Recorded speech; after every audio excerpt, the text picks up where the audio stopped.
Accidentally proposed on the first date. This just happened to me. Literally 10 minutes ago. I am dying. I am dead. End me now, O Holy Ghost. I thought this only happened in some poorly written rom-coms, the kind where life hardly imitates the real one. I want to bury myself and never come to see the light again. Why me? Oh, why me? 10 painfully long minutes ago, I exalted by the wonderful date I went with this handsomely gorgeous man, who also happened to be a friend of mine for the last 3 years. Against my apartment door that I had just closed on his beautiful face, I typed these words that will fiercely haunt me now. Bitch. I think I'm going to end up marrying this guy. This was meant for my best friend, the only other soul I could muster to express my vulnerable feelings. I sent this deeply poetic text to him instead. Do you think there is a void big enough in this planet to hold all my misery? All the embarrassment? Do you think I can make a pact with the devil to turn back time? I would just need 10 minutes. That'd be really nice. Can I please die now? Literal and metaphorical death is the only relief I might know. I am currently in my library, sprawled across the floor, intently staring at the ceiling. Man, I think I'll be here forever. I owe you an update. Good news. There's so much staring at the ceiling one can do before pure boredom kicks in, and the realization that the desire to scream FFF at the top of your lungs will most likely not last for an eternity. Bad news. You guys did me dirty by blasting my still fresh embarrassment on the front page and apparently on a famous Portuguese radio show this morning. Cool. So, on to the meaty love update. Once I realized the text blunder, I quickly texted him that it was not meant for him, with a crying emoji for good measure. Sweet, sweet man that he is. He responded immediately to let me know that he doesn't read texts not meant for him. I subsequently asked for permission to die. He said, please don't. This morning he texted me about some travel plans we have down the line. Bless this handsome man. The gods are cruel, but not that cruel. This is where I should clarify that the original post was obviously a tad hyperbolic, just like that text. Go figure. I slept well last night, and I also laughed. At myself, the blunder, just the ridiculous timing.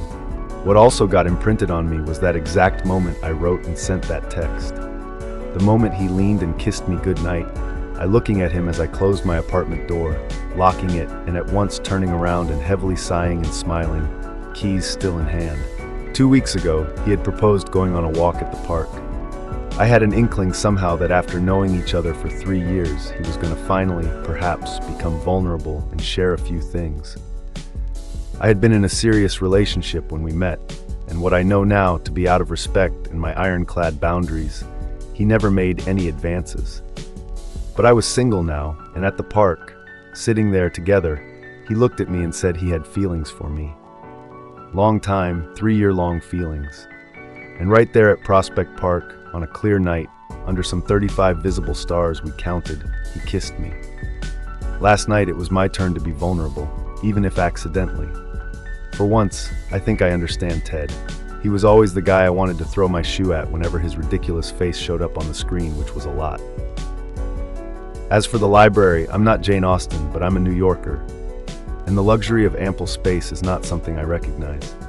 My dream as a child refugee, growing up in deep poverty, was to have a dedicated place for all the books I could buy when I would grow up and have money.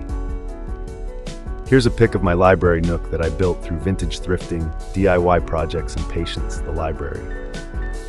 This is it, folks, the update. I might prefer this life over any rom-com. Relevant comments. The pic of the library is gone, but OOP explains it in a comment.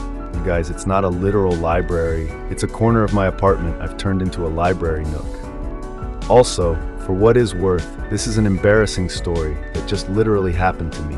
But believe me, as a refugee who has suffered through deep poverty from early childhood, I'm well aware of all of the hardships existing out there.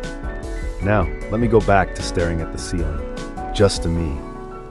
You just ruined my mental picture of you in a dramatic swoon across a plush tapestry on the floor of a dusty Victorian library, cheeks flushed and with the back of your hand across your forehead, muttering things like, "Woe is me," and "Verily, I am vexed." Lady K Fort 887, make it into a joke. Bring up that that's what they say in those rom-coms. And honestly, just make it a laughable experience for both. Example, bitch. I think I'm gonna end up marrying this guy, says every girl on a rom-com. Make it into a quote. I don't know how to explain it, but I'm the type of person to turn my F up into a joke. I'm probably gonna greet him with a chirpy, "Hi, husband, next time I see him, tweet-tard 1968. You can only refer to him as bitch from here on out. TFUP date July 17th, 2024, 4 years later. Bitch, we got married 3 years after I mistakenly pressed send, texting this gorgeous specimen of a guy I would marry him seconds after ending our first date.